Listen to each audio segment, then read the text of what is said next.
Every successful person got there by going through tough times. Success is a hard-ass teacher who likes to knock you around along that journey. You know, it takes real guts to not give up and keep going.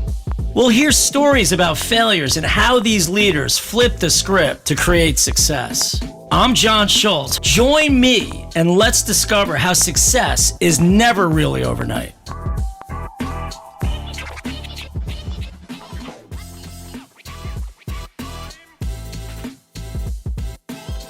So welcome to the John Schultz podcast, the myth to overnight success. And we have a great guest today, Mike Tannenbaum.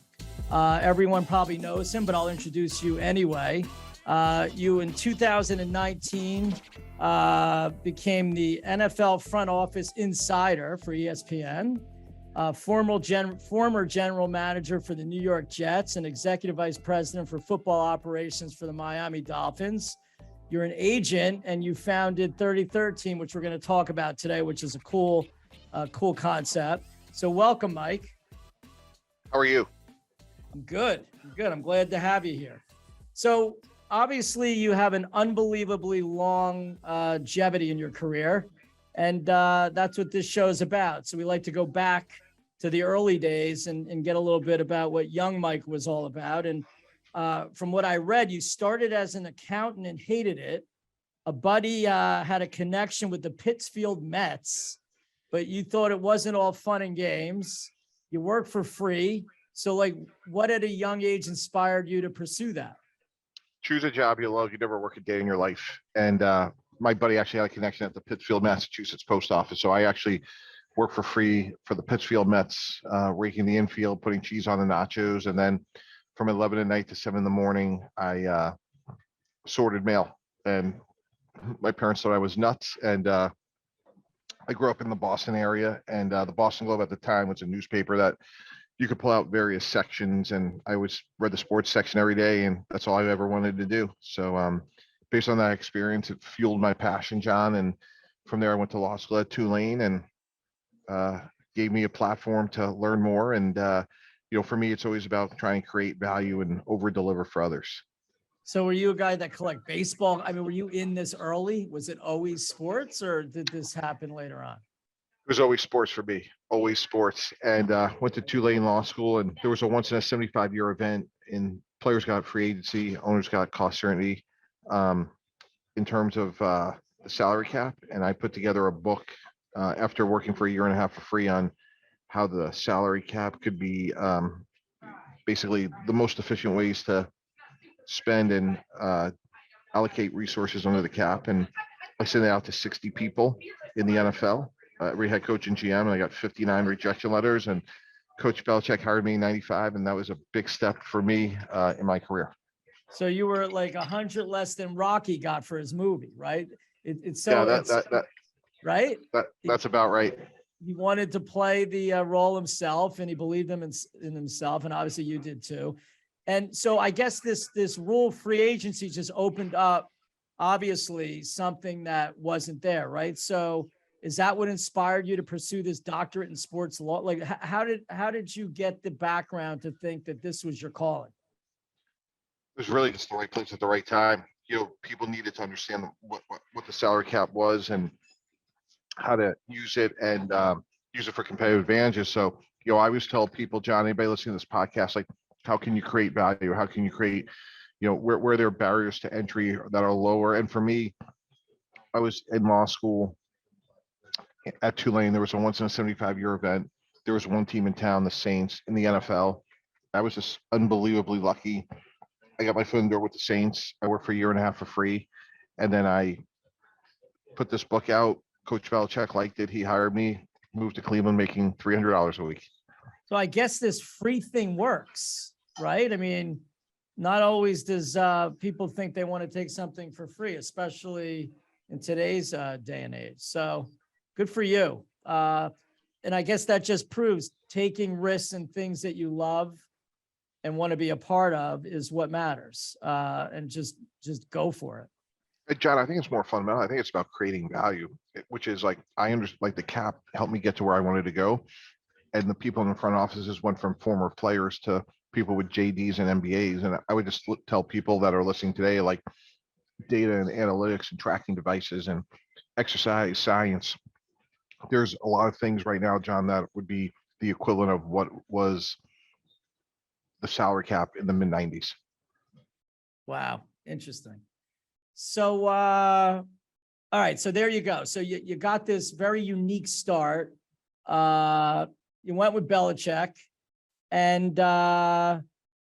where did it go from there? I mean, like, obviously your pursuit to keep going further is happening, right? You wanted to stay in sports. So how did that work? And first of all, how was it working with the master? Everything you hoped and then some. He was thoughtful, challenging. He was tough, fair. He was generous, but he did not suffer fools very well. So he was everything you could hope for and more. And I had the next setback in my career when the 1995 Browns became the Ravens, and a bunch of us were let go. I went back to the Saints. He went to the New England Patriots. And my big break came in 1996 after the season. The Patriots lost in the Super Bowl to the Green Bay Packers, and Coach Parcells and Coach Belichick went to the Jets, and I was hired there. And I was initially hired to negotiate all the contracts on behalf of the team. And again, there's a difference between your job and your career. Like for me, my job was to negotiate contracts, John, but I wanted to be a GM. So I did other things like talent evaluation, budgeting, hiring, helping like manage the entire operation. So once you get your foot in the door, no one's going to kick you out, but you have to work really hard, and skill development is critically important. So you were doing things that you weren't asked to do. Was that stepping on people's toes? Like, how do you navigate? Because I love what you said before by like everything in life is what value you're providing where you are. And to me, at my company and the companies I'm involved in, I feel like every position at the company can be an innovator, an Einstein. What forced you to feel that was okay in a structure? I mean, you feel like these NFL teams are probably really structured. Did that, did you get any mix-ups with anyone on that, or it was something that people really, thought was something good? I just try to do whatever I could do to help and be the first one in and the last to leave. So I was that philosophy that really helped me, and I wasn't trying to step on toes. I was just trying to bring value out to others. I love that. It's funny. That's a trait in sports. I was on another podcast with another guest who knows Brett Yormark, and like they had a race on how to get in before him. It's just when you love what you do, I guess you want to get up early. That's actually a good thing. So, okay. So you're doing this value add. How did it come about where you actually got your dream, the GM? So I was working for the Jets. I was there for a while. I was the assistant GM under a gentleman named Terry Bradway. And we were doing really well. And then one day I had a chance to go to a couple other teams. And I think Woody Johnson felt like we would be better off if I was the GM. And he called me up one day on a Saturday and say, "Hey, I want you to be the GM of the team." And I was fortunate to do that at 35 years old. And the first thing I did is make sure that the GM at the time, Terry Bradway, would stay. He was a great evaluator. And him and I have worked together for 18 years. So as far as age, is that a young GM? Like, I mean, it's years ago, but where did that sort of be? Was that on par for where people were hired as far as that age group?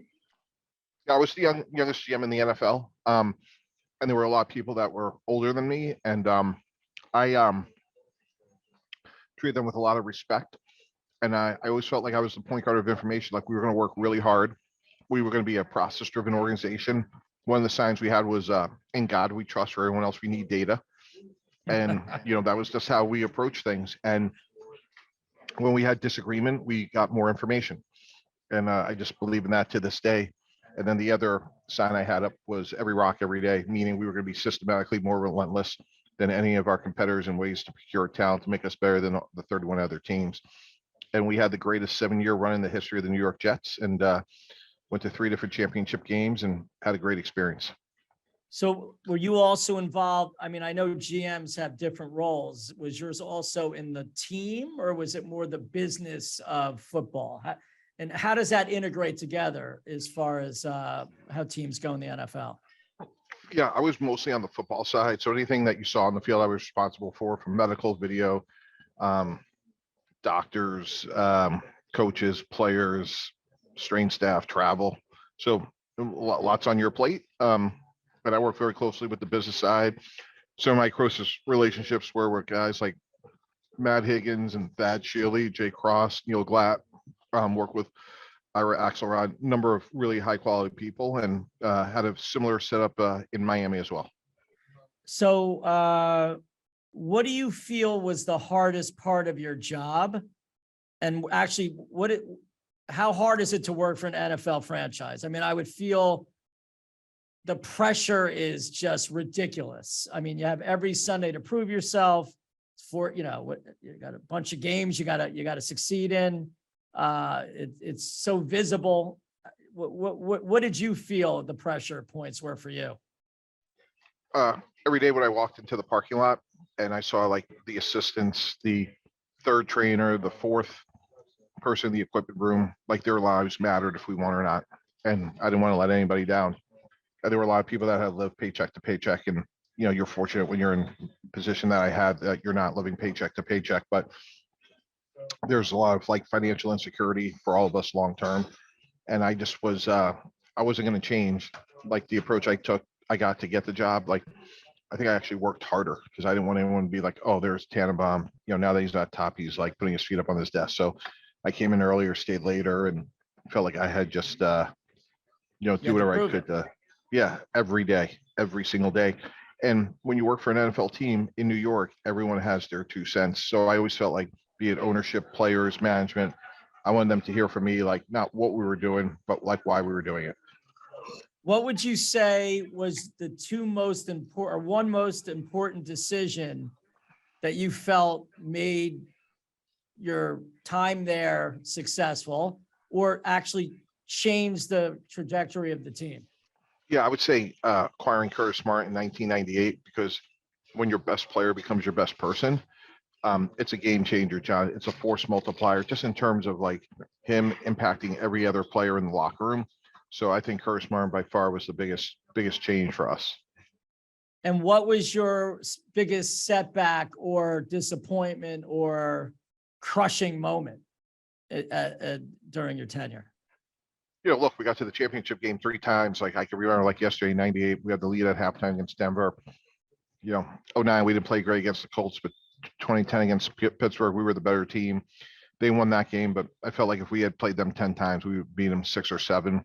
So not getting to the Super Bowl, but knocking on the door 3 different times. Yeah, it's that's not good. It's like that's happened to me in golf tournaments, and I'm not liking it either. And there's not as much money on the line, that's for sure. So I get asked a lot by younger people. I mean, listen, the sports world is just a dynamic, fun world. As kids, we all play whatever sports we play, and as you get older, you don't want to lose that. Some keep it as hobbies, but some people want to get into the industry. So what kind of advice can you give the younger generation who are considering a career in sports? Like where do you start? How do you do it?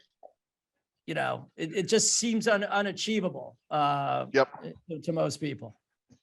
Yeah, it has to really become a way of life, because that's what your competition's going to do. Like when I mean like work hard, like I went years without leaving the building. I know some people will think that's crazy, John, but like I wanted to work in the NFL, and I was either going to work in the NFL, John, or die trying. So if you're not willing to give it everything, I would try something else. I love that.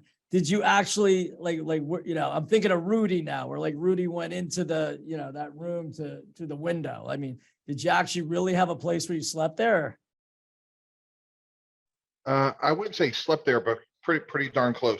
That's so good.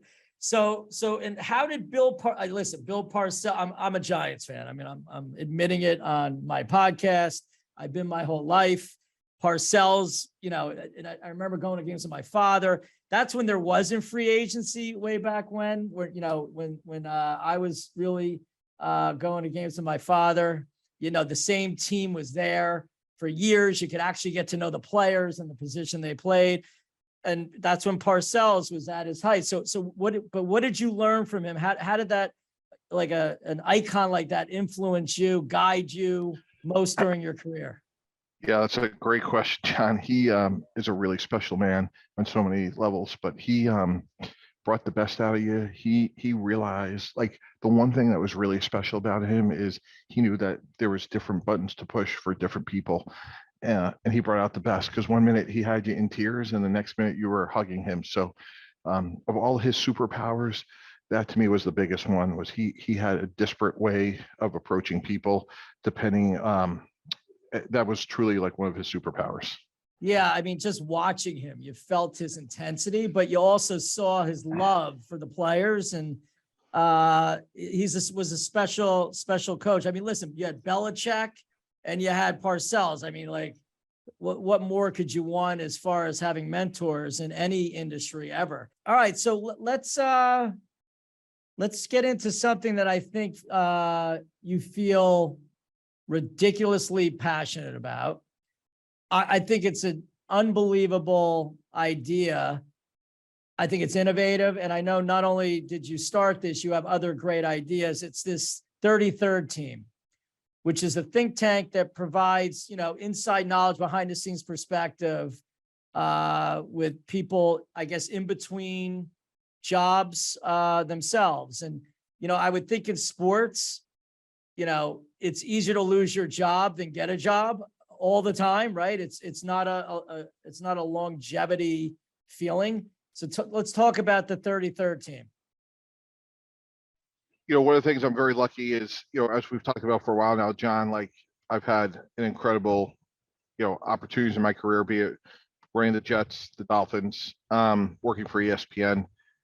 And I just feel like I have a responsibility to help others get to where they want to go. So my family and I, my wife, Michelle, my parents, we started scholarships a number of years ago to fund people that could work for free in sports but couldn't afford it.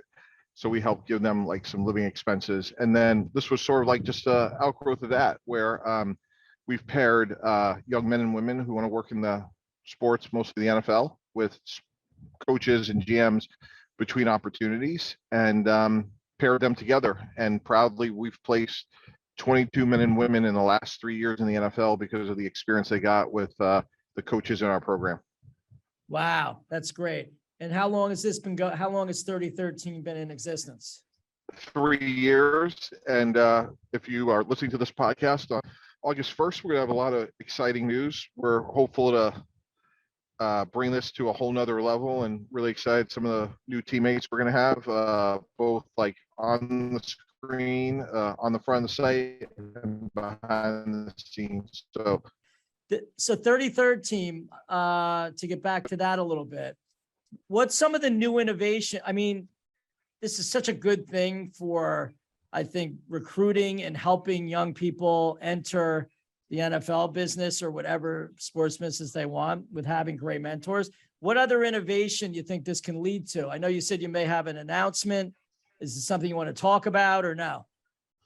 Yeah, no, it's we're going to put out content. We're going to try to take the sports fan, like people like you, John, to places ordinarily you can't get to, just in terms of like insights and things like that from people that have made decisions, people that have played the game, people that have coached at the highest level. And, you know, we think there's an interesting part of like the landscape where people want a little bit more. And we're lucky to have some pretty significant names joining us. So, and we're still going to be all about mentoring and placing people in jobs, which is something really important to me. And again, like through my work at Columbia, where I'm on the faculty, and UMass, we've placed 22 students, and we're going to keep leaning into that quite a bit. So we want to serve the football fans and help others get to where we want to go. I think it's brilliant. I'll tell you why. In my view, if sports in general doesn't figure out how to make it more of an experience for the user of the sports, you know, game or whatever they're doing, watching, because I think the younger generation wants to feel more, because of all the gaming that they've done in their lives, more immersed And I know everyone talks about virtual reality and all this other stuff and the metaverse, which I'm sure will come one day. But to me, it's just being able to have access and actually ask a question or learn something that gets them more involved in anything that they do. And I don't know, I've been a life learner myself, so that's sort of how I go. This professorship stuff, Columbia University, what made you want to do that? I mean, it just seems like you're always wanting to give back, which I love. Yeah, that's exactly it. I work for ESPN in New York, and Columbia is not far away, and knew the head of the program, Scott Rosner, for a while. So we started a class in the business of the NFL. That's awesome. And then one thing we didn't mention, which, one of my favorite movies is Jerry Maguire, Show Me the Money. I just love that. What was that like? I mean, that to me, obviously, it almost doesn't fit as far as like getting to know you a little bit. How'd that go for you?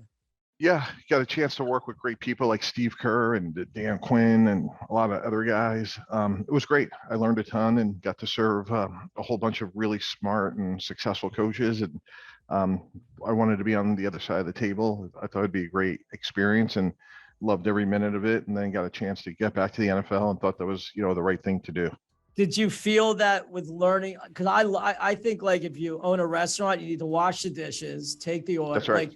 So Amen. I feel by you doing that, you got to actually hear the perspective of what the other side feels. And being a GM, I would think that's the most important thing you need to know is how to do with people. So you feel that helped you, or?